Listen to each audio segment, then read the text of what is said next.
Team, what I have for you today is a breakdown and use of a 1991 United States Marine Corps survival kit. Coming up.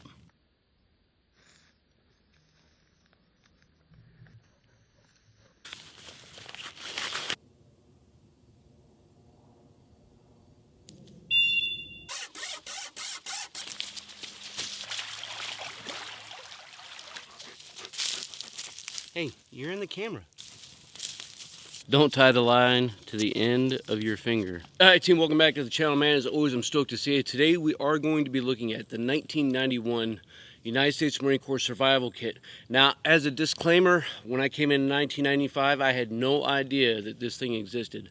But you should be able to find it all over eBay, as well as maybe some local surplus stores as well. Today, because we're looking at this thing, I had to get back into my old skivvy shirt. Kind of more of a schmedium now, if you know what I'm saying. The very special message, Eddie's.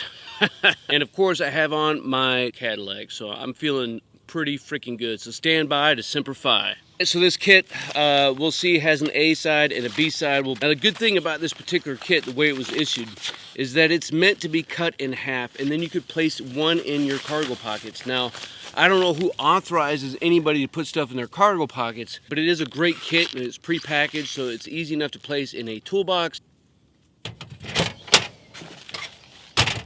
in your vehicle, in the back of your car, in a bug-out cabin, in a cache, wherever it is that you may want to pre-stage this or cross-load it into some of your other kits. All right, so on the A side, we have a waterproof bag. We have a survival Mylar blanket. We have a candle. We have some snare wire and a survival fishing kit. Saw, finger ring. On the B side, we have a water bag for storage. We have fireproof matches. We have a knife, a whistle, a magnesium rod, another waterproof bag, a signal mirror, and a Brunton compass.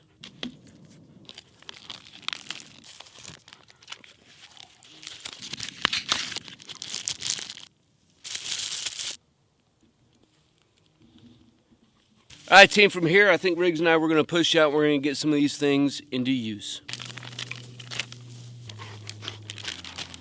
So the compass is a Brunton. The good thing about this particular one is it was made pre-1991, so I have no doubt that the quality control on it is good to go. Got a small magnifier on it, 2 scales, 1 to 24 and 1 to 62, so it is for more civilian style maps, but I think the quality is going to be enough for a survival situation. At the end of the day, this is a large button compass, so it's not going to replace my everyday carry compasses that I have. Who knows? It's enough to get you alive. The whistle is an older ACR, and it is loud AF.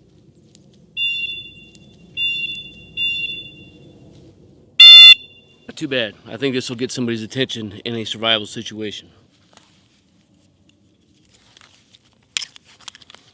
I got everything else cross-loaded. Let's get out of here.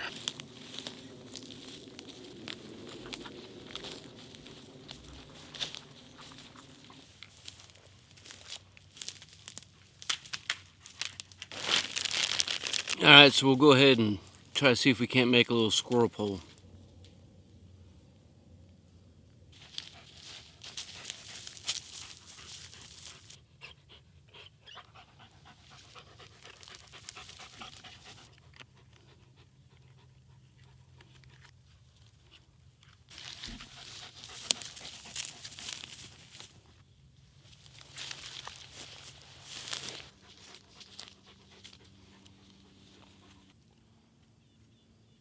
So the good thing about using wire is you can twist and bend it in any kind of particular shape that you need based off of what you have around you. So we do have quite a few squirrels and chipmunks in the area, so the idea is squirrels love to climb, so they climb up the pole, they get snagged into the snare wire, they keep moving and then fall dead.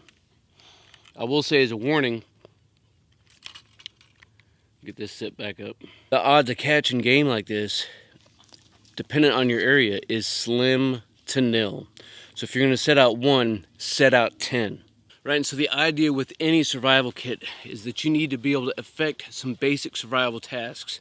Specifically, food, fire, water, shelter, first aid, navigation, communication, maintaining a core body temperature, and of course, self-defense. This particular kit has a little bit of items to be able to spread and cross load. And you'll notice you may not be able to compare this with anything as it might relate to like a 10C survival kit.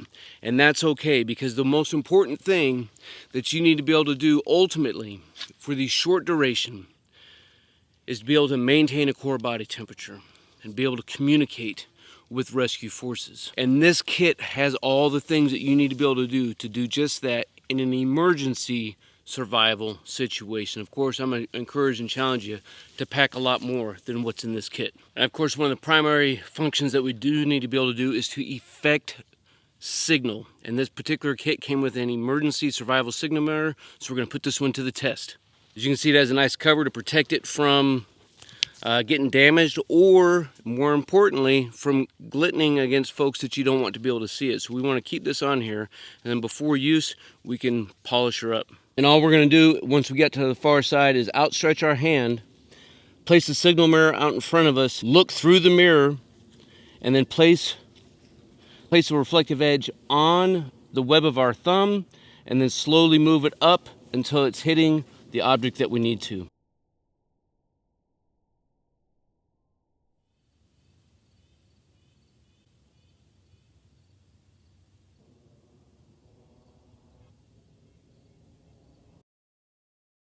And situation dependent, you can take a pair of aiming stakes as well. Don't forget that you may need to get upside down based off the angle that you need in order to reflect off to a faraway aircraft.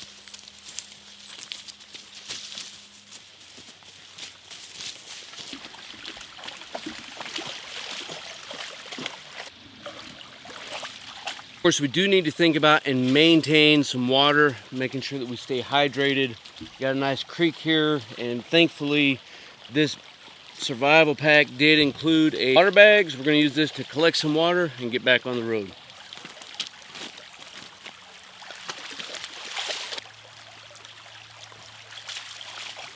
We got to roll down top.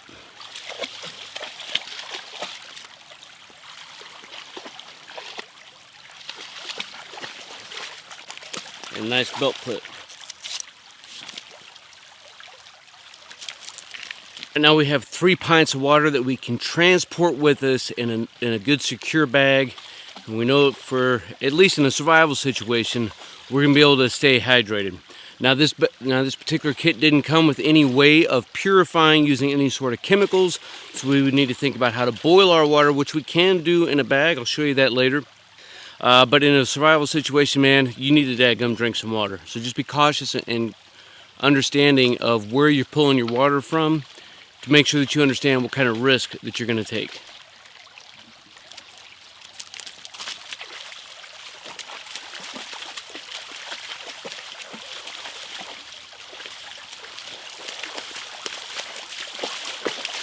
Now, of course, sooner rather than later, team, you need to think about how you're going to provide yourself some shelter to get through an evening.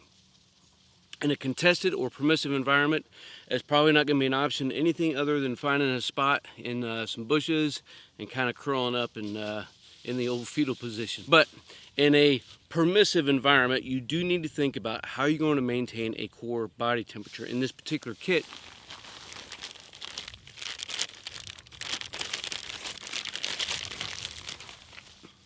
we had a Mylar blanket that is OD green on one side and reflective on the other. With the temperatures that I have right now, I'm not concerned about getting cold at night. Between me and Riggs, I think we're going to be all right. In fact, it probably would get a little bit warm. But what I can do with this survival blanket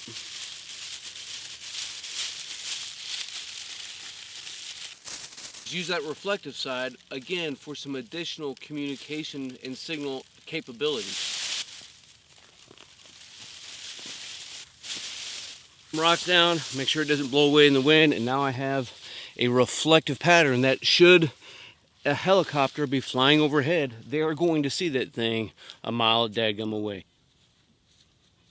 Of course, we could also set it up on a frame in an upright position for anybody that might be passing by, especially if we might happen to be near a road, but we set up off the road.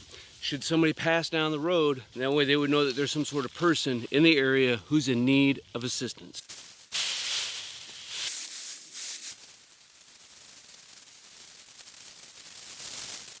Same thing with our shelter. We need to think about fire sooner rather than later. Don't let the sun go down on you unless you finished all of your tasks. So get started working early so that you can rest and recuperate in the evening. This kit has 3 items: the magnesium block, storm-proof matches, and a candle in order to be able to help build a fire and maintain a core body temperature, purify water, cook, or even to use as signaling, right?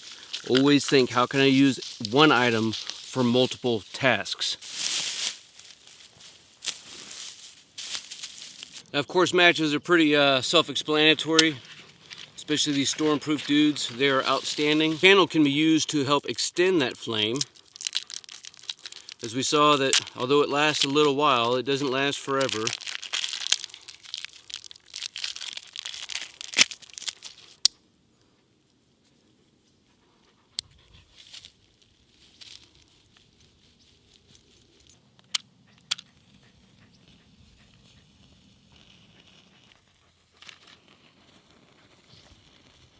To be able to get some tinder going if I needed that flame to be lasting a little bit longer.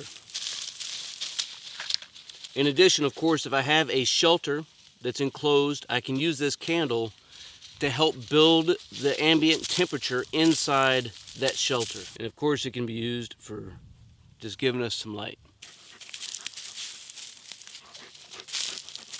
Hey, you're in the camera. You gotta move.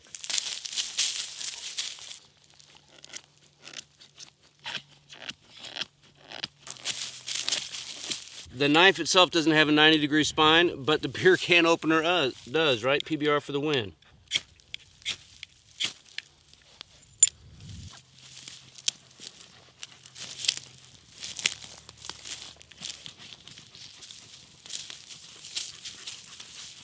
Now it's way too late in the day to be thinking about fishing, but we'll go ahead and look and see what we have in this emergency survival fishing kit. Now this thing is sealed up, so we'll need to tear it apart. What's up, buddy?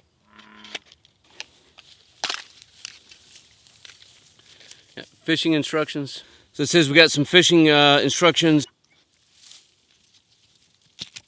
Don't tie the line to the end of your finger. Metal case, obviously.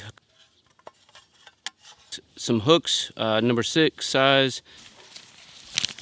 A couple assorted leader packs, the mount assembly, some monofilament line times 2 50-pound and 18-pound. Assembly of assorted needles, assembly of safety pins, number 6 lure spoon, a number 3 lure spoon and weed guard, a card on knots and hitches, as well as a single straight edge razor blade. And it was in the fishing pack that we have our cutting wire, so we'll get this set up. Got 2 of them actually, and our grab handles, so we'll take and undo this guy.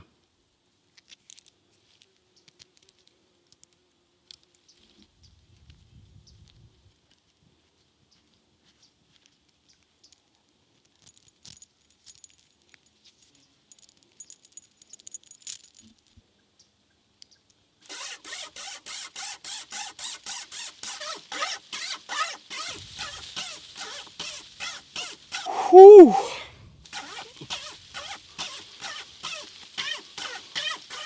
And that, my friends, is why this is for survival use only. I probably got another 5 or 6 minutes to go.